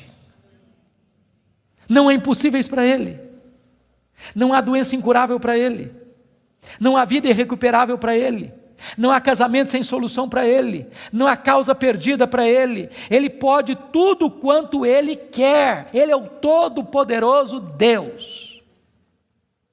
A grande pergunta, portanto, é esta: quem é o seu Deus? Quão grande é o seu Deus? Quão majestoso é o seu Deus? A W. Tozer, um dos mais importantes escritores do século passado, ele diz que o maior problema da igreja é que ela passa a maior parte do tempo tomando o seu próprio pulso e olhando para o seu próprio umbigo, quando na verdade o nosso principal propósito deveria ser de conhecer a Deus, porque Daniel 11:32 diz que aquele que conhece a Deus é um povo forte e ativo. Quem é o seu Deus? Quão grande é o seu Deus? Quão majestoso é o seu Deus? Quando o profeta Isaías estava escrevendo o seu livro, e agora nós sabemos no capítulo 40, ele diz que o meu Deus, diz Isaías, é aquele que mede as águas na concha da sua mão. Pense comigo no Pacífico, no Atlântico, no Índico, no Mediterrâneo, nos rios, nos mares. Deus mede as águas na concha da sua mão. Vá ao Atlântico, tente esvaziá-lo com um baldinho, veja quanto tempo você vai levar. Diz: o meu Deus é aquele que pesa o pó das montanhas em balança de precisão, como se estivesse pesando partículas de ouro. Ele diz: o meu Deus, Ele mede os céus a palmos. Ele diz: o meu Deus espalha as estrelas no firmamento, e por ser forte em força e grande em poder, quando as chama, nenhuma delas vem a faltar. Agora pergunte para um astrônomo: qual é o tamanho desse universo que Deus mediu a palmos? Sabe qual é a resposta dele? Eu não sei. Agora eu conheço o mar. Aproxima-se dele um marujo, com a pele tostada de sol e sal, por viver nas procelas do mar, e diz assim: eu também conheço o mar. Qual a diferença entre eles? Você conhece a Deus? Quanto você conhece a Deus? Por exemplo, João 17,3 diz assim: e a vida eterna é esta, conhecer a Deus e a Jesus Cristo a quem enviaste. Sabe o que é a essência da vida eterna? É conhecer a Deus. Sabe o que você vai fazer no céu depois que você tiver 1000 anos lá na glória? Você vai estar conhecendo a Deus. Sabe o que você vai estar fazendo no céu depois que você tiver 1 milhão de anos lá na glória? Você vai estar conhecendo a Deus. Sabe o que você vai estar fazendo no céu depois que você tiver 1 bilhão de anos lá na glória? Você vai estar conhecendo a Deus. Nem toda a eternidade será suficiente para você esgotar o conhecimento de Deus, porque Deus é inesgotável em seu ser. Às vezes a gente pensa que o céu vai ser monótono. Há poucos dias um adolescente se aproximou de mim e disse assim: pastor, eu não quero ir para o céu não. Eu falei: você está ficando maluca, menina? Não quero ir não. Eu falei: mas então me explica esse negócio aí, ué. Ela me diz: pastor, a ideia de céu que eu tenho é que eu vou estar sentado numa nuvem branca, com a harpa na mão, cantando. Não aguento essa vida inteira não. Não, eu quero coisa diferente para a minha vida. Deixa eu dizer para você, o céu é dinâmico. Nós vamos conhecer a Deus, nós vamos amar a Deus, nós vamos fruir a Deus, nós vamos glorificar a Deus. E se você não gosta de trabalhar, você está encrencado, porque nós vamos servir a Deus. Agora pense comigo nessa tese. Parece-me que foi Albert Einstein quem disse isso. Neste corpo nosso que fica cansado, velho, enrugado e caquético, a gente faz coisas tão lindas. E dizer que nós não usamos nem 10% do nosso potencial. Agora pense comigo um corpo 100% turbinado pela glória de Deus, imortal, incorruptível, poderoso, glorioso, espiritual, celestial, semelhante ao corpo da glória do Senhor Jesus. O que não vamos poder fazer? Já pensou nisso? Por exemplo, quando Jesus ressuscitou com o corpo de glória, ele entrava numa casa com a porta fechada sem precisar abrir a porta. Quando Jesus ressuscitou com o seu corpo de glória, ele saía de Jerusalém, aparecia lá na Galileia, mais de 100 quilômetros, sem precisar percorrer o trecho. Quando Jesus ressuscitou com o corpo de glória, ele foi assunto aos céus, levado entre nuvens. Eu pergunto para você agora, com que velocidade Jesus voltou para o céu? Velocidade da luz? 300 mil quilômetros por segundo. Porque se Jesus voltou na velocidade da luz, 300 mil quilômetros por segundo, depois de 2000 anos, ele está logo ali na esquina ainda. Eu pergunto para você, com que velocidade um anjo vem do céu à terra? Com que velocidade? A Bíblia diz que lá no Getsêmani, Jesus disse para Pedro assim: bota essa espada na bainha aí, se eu precisasse de ajuda, eu rogaria ao Pai, ele me mandaria mais de 12 legiões de anjos. Quantos são 12 legiões de anjos? 72 mil anjos. Com que velocidade eles viriam? No estalar de dedos. O que significa isso? Significa que os anjos não estão sujeitos às mesmas leis que nos governam, de tempo, de espaço, de tamanho. A Bíblia diz que nós vamos ser como os anjos, não no sentido de que não teremos um corpo, mas vamos viver na mesma dimensão. Nós vamos habitar e reinar com Cristo nos novos céus e na nova terra. Vamos servir a Ele, vamos trabalhar para Ele, vamos glorificar a Ele, vamos conhecê-lo, e jamais chegará um dia na eternidade que a gente possa dizer assim: agora eu conheço tudo a respeito de Deus, não tem mais nada para conhecer, porque esse dia jamais chegará, porque Deus é inesgotável em seu ser. Agora eu entendo Jó. Sabe o que o Jó está dizendo? Deus, eu só estou arranhando a superfície, só arranhando a superfície. Tem mais, tem muito mais, tem infinitamente mais. Agora eu entendo o profeta: conheçamos e prossigamos em conhecer o Senhor.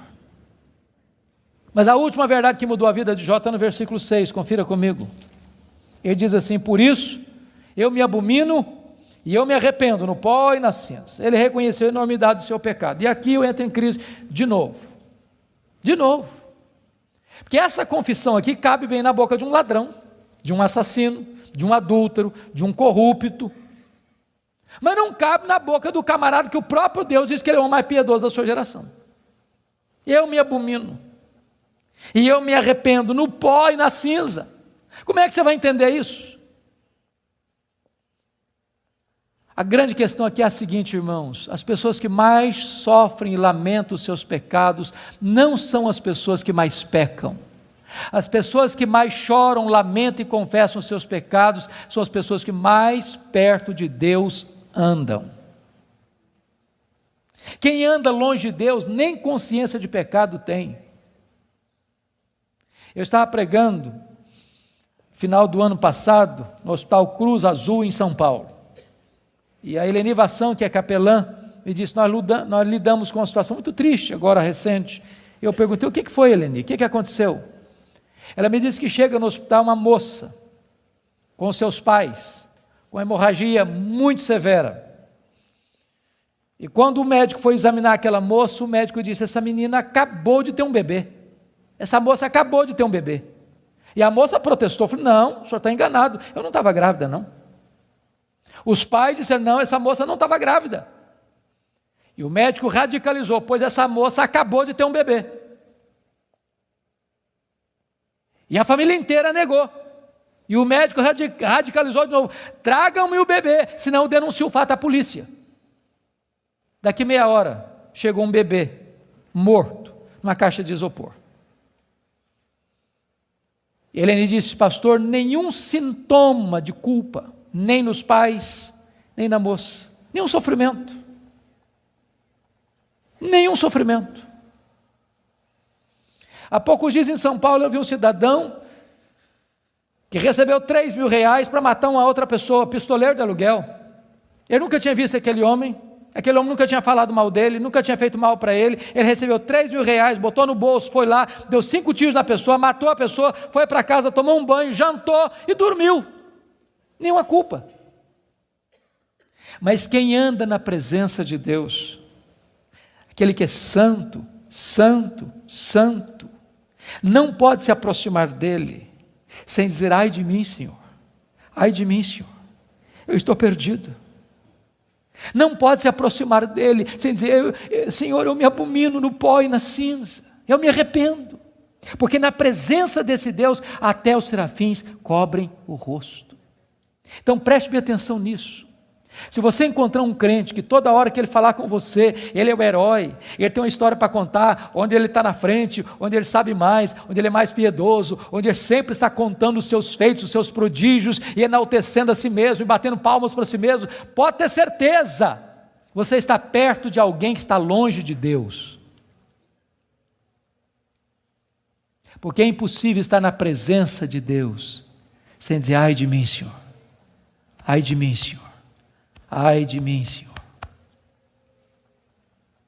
Agora eu não sei se você já parou para perguntar por que Deus restaurou a sorte de Jó, versículo 10, quando ele orava para os seus amigos. Já perguntou isso? Por que Deus restaurou a sorte dele quando ele orava pelos seus amigos? Deixa eu fazer uma perguntinha para você. Alguém já falou mal de você alguma vez? Ou você é um cara tão espiritual que nunca ninguém falou mal de você? O que você sente quando alguém fala mal de você? Você fica feliz? Você dá pulos de alegria? O que vocês acham que Jó sentiu quando os amigos dele falaram assim, você é um ladrão, cara? Ô Jó, você é adúltero. Sabe por que você está rico assim, que você ficou rico, cara? Você roubou as viúvas, roubou os órfãos. Ô Jó, sabe por que você enterrou aqueles meninos? Você é louco, Deus pesou a mão sobre você, porque você é louco, por isso que os meninos morreram, além de enterrar os filhos, ainda recebe a culpa. O que vocês acham que Jó sentiu, irmãos? Sabe o que ele fez? Ele se defendeu, mas quem se defende, sabe o que tem às vezes no coração? Dor, mágoa, ressentimento. Sabe o que Deus está falando para esse homem ser restaurado? Deus está dizendo, meu filho, saia desta arena da autodefesa e entre na brecha da intercessão. Porque enquanto você se defende e tem mágoa, mas você não consegue orar por alguém e ter mágoa desse alguém ao mesmo tempo. Quando você ora por alguém, a oração restaura você e restaura as pessoas pelas quais você ora. Enquanto Jó orava, Deus restaurou a sua sorte. Ninguém ama mais a Deus do que a família. Vocês concordam comigo certamente, e quem tem mais de 2 filhos aqui, sabem disso, ou 2 filhos, a partir de 2 filhos, os filhos não são naturalmente unidos, não são. Quando você vê uma família unida, os filhos unidos, pode saber, por trás tem um pai, tem uma mãe que acompanha, que orienta, que aconselha, que intercede, que exorta. que costura essa unidade. Agora, quando tem dinheiro é mais complicado ainda, porque dinheiro não tem liga, dinheiro não tem amálgama.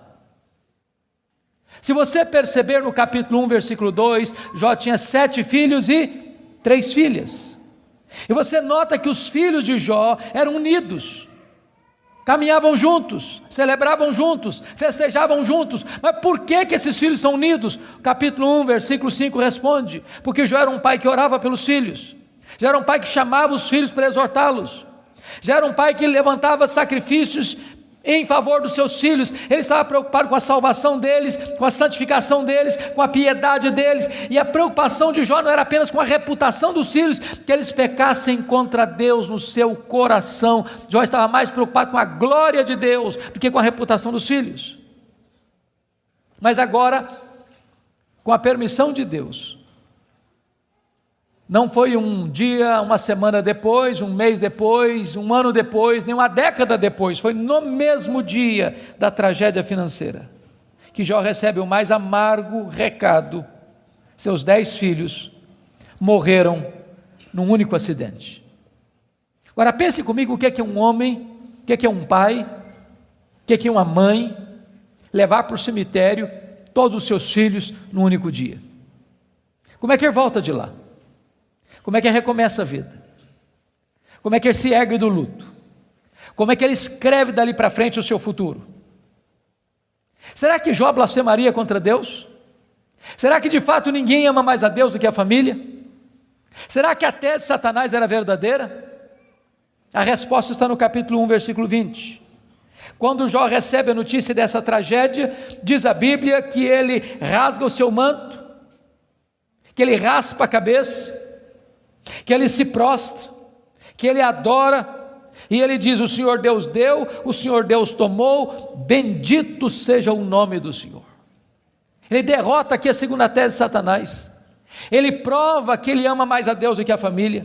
Ele prova que ele serve a Deus não pela bênção de Deus, mas pelo caráter de Deus, não por aquilo que Deus dá, mas por quem Deus é. Mas aí vem o capítulo 2. E no capítulo 2, mais uma vez os filhos de Deus se reúnem. E eu quero crer que os anjos, eu quero crer que nas regiões celestes. E mais uma vez Satanás aparece por lá. E é curioso que Deus é quem provoca a conversa de novo, perguntando para ele: de onde vens? Satanás responde: de rodear a terra e passear por ela. Sabe o que ele está dizendo? Não mudei minha agenda, estou fazendo o que eu sempre fiz, eu estou por aí, eu estou de olho, estou antenado, estou vivo e ativo no planeta Terra, estou procurando uma brecha, estou procurando alguém para devorar. E Deus cutuca outra vez, perguntando assim: observaste o meu servo Jó? E Deus dá o currículo de Jó sem alterar uma vírgula: não tem ninguém na terra semelhante a ele, homem íntegro, reto, temente a Deus, que se dizia do mal. Me incitasses contra ele sem causa para o destruir, mas ele permanece íntegro. Sabe o que Deus está dizendo? Satanás, suas teses são mentirosas, suas teses são falsas. Jó provou que me ama mais do que o dinheiro, mais do que a família. Jó provou que me ama não por aquilo que eu dou para ele, mas por quem eu sou. Aí Satanás levanta a terceira tese: pele por pele, e tudo que o homem tem dará pela sua vida. Toca-lhe nos ossos, toca-lhe na carne, e verás se não blasfema contra ti na tua face. A terceira tese de Satanás é essa: ninguém ama mais a Deus do que a si mesmo. Sem que Jó soubesse, Deus constitui Jó em seu advogado na terra, e coloca nas mãos de Jó a defesa da sua reputação. E diz para Satanás: pode tocar nos ossos dele, pode tocar na carne dele, só não podes tirar a vida dele. Satanás é um ser limitado e limitado por Deus. Ele só pode ir até onde Deus o permite ir, e nem um centímetro a mais.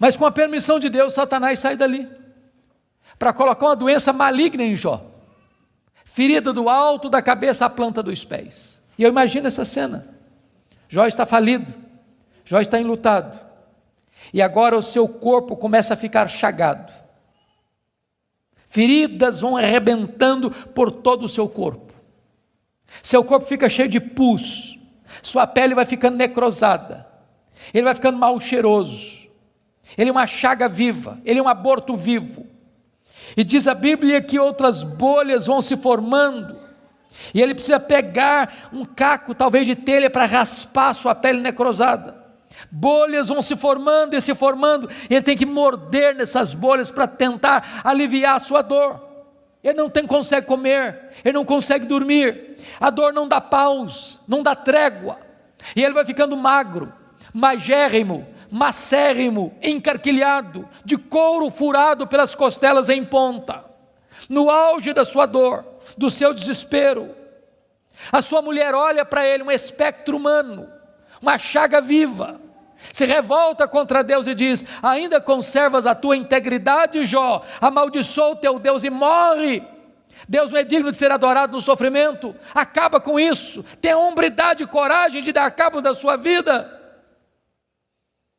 E Jó responde para ela no capítulo 2, verso 10, tu falas como uma louca, nós temos recebido o bem de Deus, não receberíamos também o mal? Em tudo isso, diz o texto, Jó não pecou contra Deus com os seus lábios. Ele derrota aqui a terceira tese de Satanás. Ele provou que amava mais a Deus do que a si mesmo.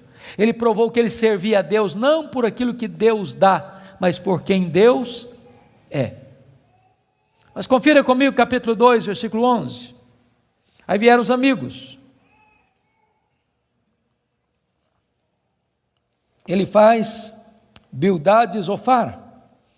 Combinaram ir juntamente condoer-se de Jó, para consolá-lo. Diz o verso 12 que eles levantaram de longe os olhos, não reconheceram Jó. Eles ergueram a voz e choraram, cada um rasgou o seu manto, lançou pó sobre a cabeça. Sentaram-se com Jó na terra 7 dias e 7 noites. Nenhum lhe dizia palavra alguma, pois viam que a dor de Jó era muito grande. E eu quero fazer uma pergunta para você. Esses homens eram amigos de Jó? Esses homens eram amigos de Jó? É claro que eram. É claro que eram. Qual foi o problema desses homens?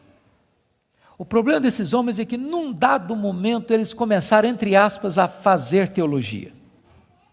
Eles começaram a lucubrar. Eles começaram a desenvolver uma espécie de lógica simples. E a lógica deles era essa: toda causa tem um efeito e todo efeito tem uma causa. Eles pensaram, para Jó estar sofrendo, ele deve ter feito coisa errada. Mas para ele estar sofrendo muito, ele deve ter feito muita coisa errada. Mas eles não só pensaram, eles falaram. Mas eles não só falaram, eles falaram para Jó. E eles assacaram contra Jó os mais pesados libelos acusatórios. Chamaram Jó de adúltero, chamaram Jó de ladrão, chamaram Jó de louco. Falaram para Jó que Deus havia matado os filhos dele por causa da loucura dele. Falaram para Jó que ele tinha ficado rico porque tinha roubado os órfãos e as viúvas. E eles foram massacrando Jó. E eles foram cravejando Jó com as suas setas mais venenosas. E eles foram esmagando Jó com as suas críticas mais desumanas e cruéis. Eles foram passando Jó debaixo do rolo compressor da impiedade. O que Jó fez? O que você e eu faríamos? Ele começa a perguntar assim para Deus: por que, meu Deus? Mas por que eu estou sofrendo? Mas por que a minha dor não cessa? Mas por que os meus filhos morreram? Mas por que eu não morri no ventre da minha mãe? Mas por que eu não morri ao nascer? Mas por que os seios da minha mãe não estavam murchos de leite para eu morrer de fome? Mas por que o Senhor não me mata de uma vez? Ele levantou aos céus 16 vezes esta mesma pergunta: por quê, por quê, por quê, por quê? Ele levantou aos céus 34 queixas contra Deus. Mas você sabe que o universo não é infinito, porque a infinitude é um atributo exclusivo de Deus. Mas os astrônomos afirmam que o nosso universo tem mais de 93 bilhões de anos-luz de diâmetro. O que significa isso? Significa que se você pudesse voar à velocidade da luz, 300 mil quilômetros por segundo, nessa velocidade você demoraria mais de 93 bilhões de anos para ir de uma extremidade à outra do universo. Pois Deus criou tudo isso, Ele é maior do que tudo isso, Ele é seu Pai, e Ele está dizendo, Ele tudo pode. Pergunte a um astrônomo quantas estrelas existem. Sabe qual é a resposta dele? Eu não sei. Mas eles afirmam categórica e insofismavelmente que há mais estrelas no universo do que grãos de areia em todas as praias e desertos do nosso planeta. Vá um dia à praia, encha a concha da sua mão de areia, leve para casa, bote numa tábua de vidro e conte quantos grãos de areia você consegue colocar na concha da sua mão. Há mais grãos de areia, há mais estrelas no firmamento que todos os grãos de areia de todas as praias e desertos do nosso planeta. Deus não apenas criou todas elas, Deus conhece cada uma delas pelo nome. E por ser forte em força e grande em poder, quando as chama, nenhuma delas vem a faltar. Este é o seu Deus, Ele tudo pode. Mas não é apenas o macro-universo que nos impressiona, não, o micro também. Se você for hoje na sua casa, lá no quintal ou na varanda que tem uma planta, tire lá uma folha, por mais tenra e delgada que ela seja, ela é tão complexa quanto a região metropolitana da Grande Campinas. Chegue em casa hoje, vá na geladeira, pega um ovo, quebre numa frigideira. Aquela gema é mais complexa do que qualquer máquina que o homem jamais inventou. Dr. John Wilson, que é uma das maiores autoridades em oftalmologia no mundo, disse que há em cada um dos nossos olhos em torno de 2 milhões de fios duplos encapados, e se não for assim haveria um curto-circuito e nós ficaríamos cegos. Dr. Marshall Nirenberg, prêmio Nobel de Biologia, fez uma das mais fantásticas descobertas no século passado. Ele descobriu que nós somos um ser programado geneticamente. Ele descobriu que nós somos um ser computadorizadamente, geneticamente. Ele descobriu que você e eu temos em torno de 60 trilhões de células vivas no nosso corpo. Ele descobriu que em cada uma dessas células nós temos 1,70 m de fita DNA, onde estão gravados e computadorizados todos os nossos dados genéticos, a cor dos nossos olhos, a cor da nossa pele, o nosso temperamento. Se você espichar a fita DNA do seu corpo, você tem 102 trilhões de metros de fita DNA, você tem 102 bilhões de quilômetros de fita DNA no seu corpo. Daria para dar diversas voltas no sistema planetário. Dr. Lowy vai dizer que códigos de vida não se originam espontaneamente. Códigos de vida não se originam de uma explosão de milhões, de uma explosão, a mega explosão cósmica. Códigos de vida não se originam de uma evolução de milhões e milhões de anos. Códigos de vida foram plantados em você pelo Deus Todo-Poderoso, Criador dos céus e da terra. Ele tudo pode. Deixa eu ilustrar isso para você.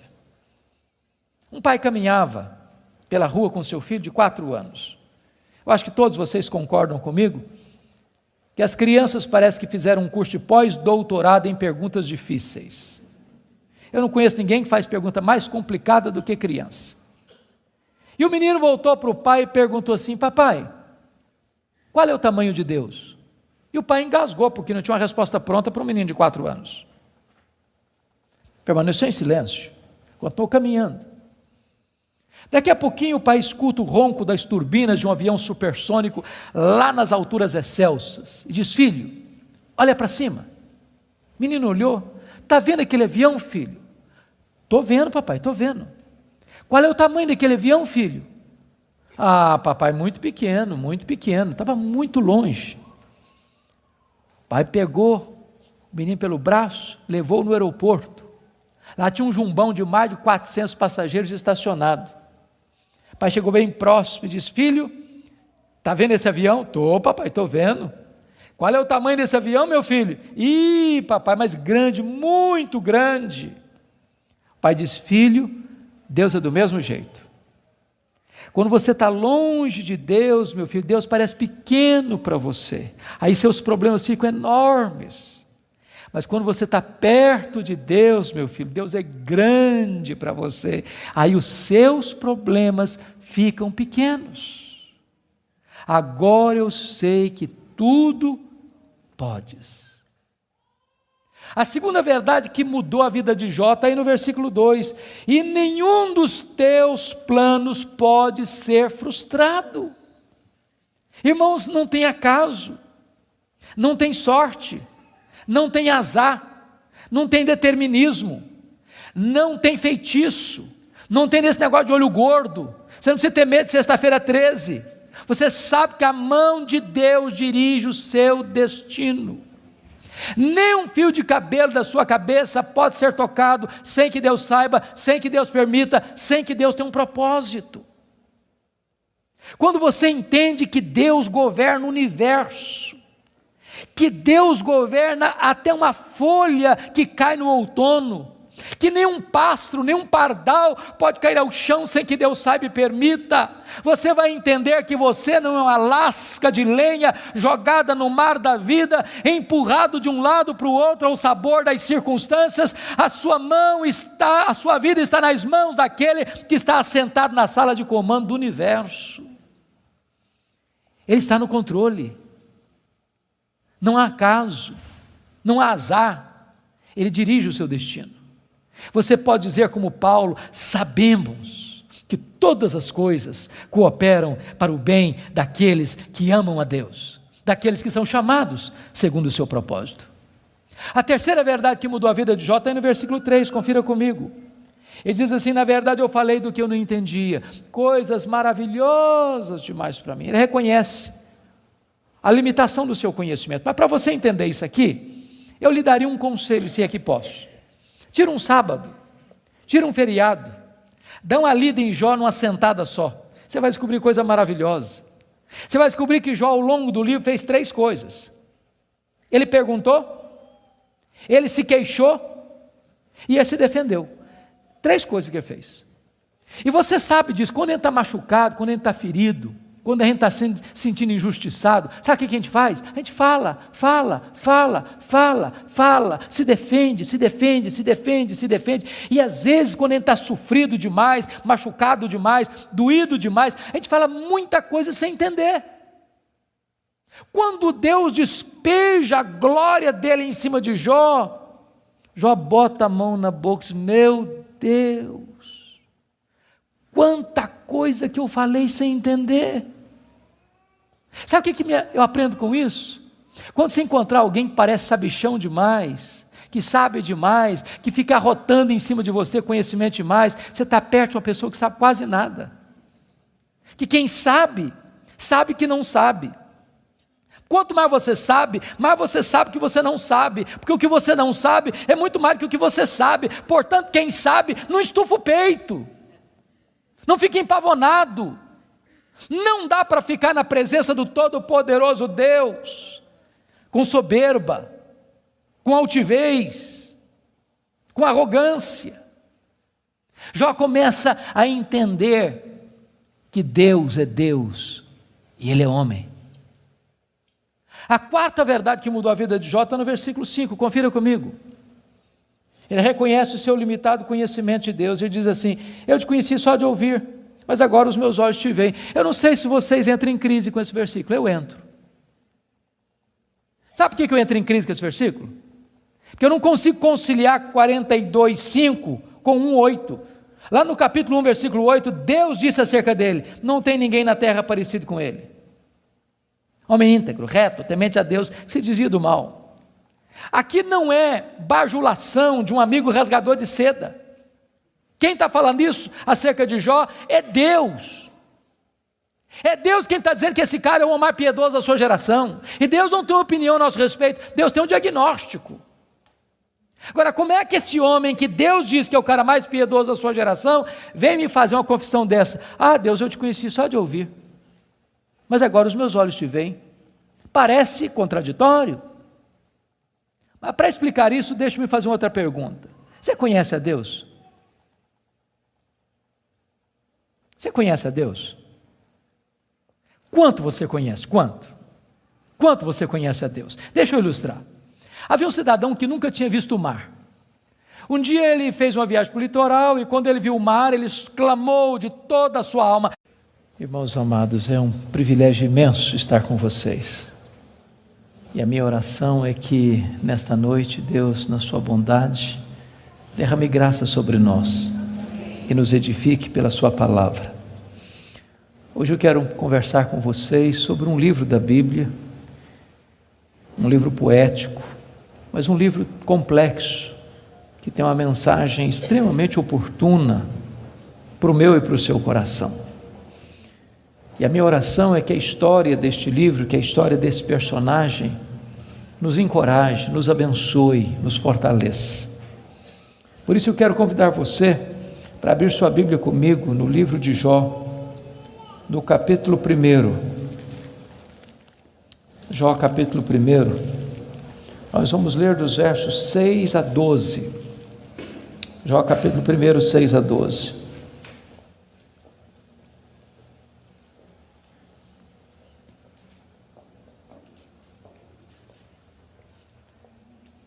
Está escrito: num dia em que os filhos de Deus vieram apresentar-se perante o Senhor, veio também Satanás entre eles. Então perguntou o Senhor a Satanás: de onde vens? Satanás respondeu ao Senhor e disse: de rodear a terra e passear por ela. Perguntou ainda o Senhor a Satanás: observaste o meu servo Jó? Porque ninguém é na terra semelhante a ele, um homem íntegro e reto, temente a Deus e que se desvia do mal. Então respondeu Satanás ao Senhor: porventura Jó debalde ou inutilmente teme a Deus? Acaso não cercaste com sebe a ele, a sua casa e a tudo quanto tem?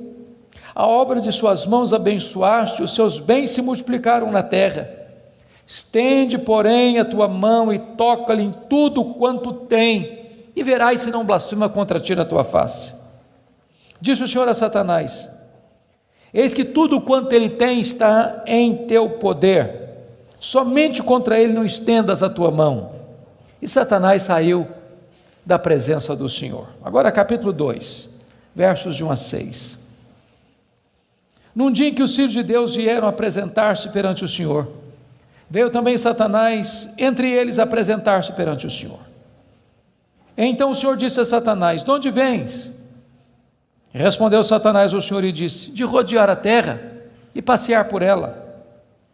Perguntou o Senhor a Satanás: observaste o meu servo Jó? Porque ninguém é na terra semelhante a ele, homem íntegro e reto, temente a Deus e que se desvia do mal. Ele conserva a sua integridade, embora me incitasses contra ele para o consumir sem causa.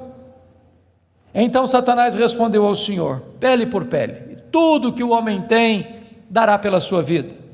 Estende, porém, a tua mão e toca-lhe nos ossos e na carne, e verás se não blasfema contra ti na tua face.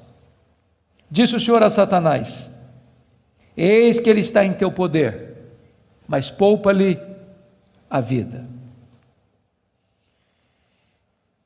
Irmãos, esse texto registra este episódio da reunião de Deus com seus filhos. E eu quero crer que aqui são os anjos. Eu quero crer que esta reunião aconteceu nas regiões celestes. E a Bíblia não nos dá muitos detalhes, mas nos informa que Satanás apareceu por lá. E é curioso que quem provoca a conversa é Deus, perguntando para Satanás: de onde vens? Satanás responde: de rodear a terra e passear por ela. Satanás é uma espécie de turista inveterado. Ele está por aí, está de olho, está antenado, está procurando uma brecha, está procurando alguém para devorar. E Deus cutuca de novo perguntando assim: observaste o meu servo Jó? E Deus dá o currículo de Jó. Não tem ninguém na terra semelhante a ele. Em outras palavras, é o homem mais piedoso dessa geração. Homem íntegro. Íntegro é aquilo que você é com a porta do quarto trancada, sem ninguém observando. Homem reto. Reto é aquilo que você é em público, e todo mundo está vendo. Homem temente a Deus, princípio da sabedoria. Homem que se desvia do mal, deliberadamente santo. Satanás poderia ter respondido assim: bom, esse eu não conheço ainda não, ando meio ocupado, tenho outras prioridades, quem sabe um dia eu dou uma olhada nele. Mas não foi a resposta de Satanás. Satanás respondeu assim: mas também puderas, desse jeito aí, qualquer um te adora, tu tens abençoado a vida deste homem, tu tens cercado a casa deste homem com a grande muralha de proteção, os bens deste homem multiplicam na terra, tudo que esse cara bota a mão vira dinheiro, desse jeito aí qualquer um te adora. E Satanás insinua duas coisas aqui. Primeiro, ele insinua que Deus precisa subornar as pessoas com bênçãos para receber delas adoração. Satanás insinua que ninguém adora a Deus por quem Deus é, apenas por aquilo que Deus dá. Satanás insinua que as pessoas só se aproximam de Deus por causa das bênçãos de Deus e não por causa do caráter de Deus. Satanás insinua mais. Ele insinua que Jó não é honesto quando adora a Deus. Ele insinua que Jó descobriu que religião é uma grande sacada, que esse negócio de religião dá lucro, que o vetor que move Jó em direção a Deus é o lucro. Mas se Deus tirar de Jó o que o próprio Deus deu para Jó, esse Jó blasfema, em vez de adorar. A grande pergunta é: o que um homem tem? Um homem tem família, um homem tem bens.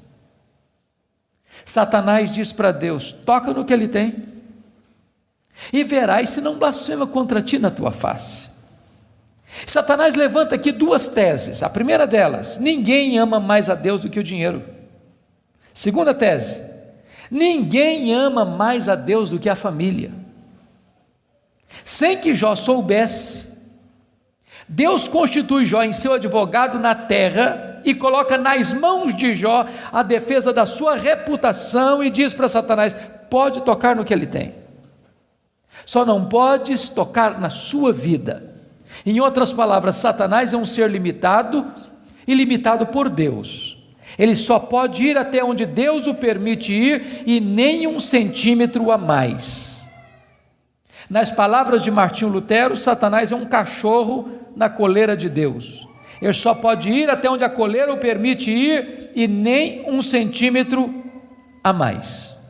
O nosso Deus manda no céu, o nosso Deus manda na terra, o nosso Deus manda no inferno. Ele manda nos anjos, ele manda nos homens, ele manda nos demônios. Agora, com a permissão de Deus, obviamente, Satanás sai dali para fazer um verdadeiro terremoto na vida financeira de Jó. Confira comigo, capítulo 1, versículo 3, quão rico era esse homem. Na parte final do verso 3, somos informados de que este homem era o maior de todos os do Oriente. Sabe o que significa isso? Ele era o homem mais rico da sua geração. Já fomos informados que ele era o mais piedoso. Agora somos informados que ele é o mais rico. E aqui cai um mito. O mito de que um homem rico não pode ser piedoso. Não é verdade isso. É possível ser rico e o mais rico, e é possível esse rico ser piedoso e o mais piedoso. O problema não é ter dinheiro, o problema é o dinheiro nos ter. O problema não é ter dinheiro no bolso, o problema é entronizar dinheiro no coração. O problema não é o dinheiro, o problema é o amor do dinheiro.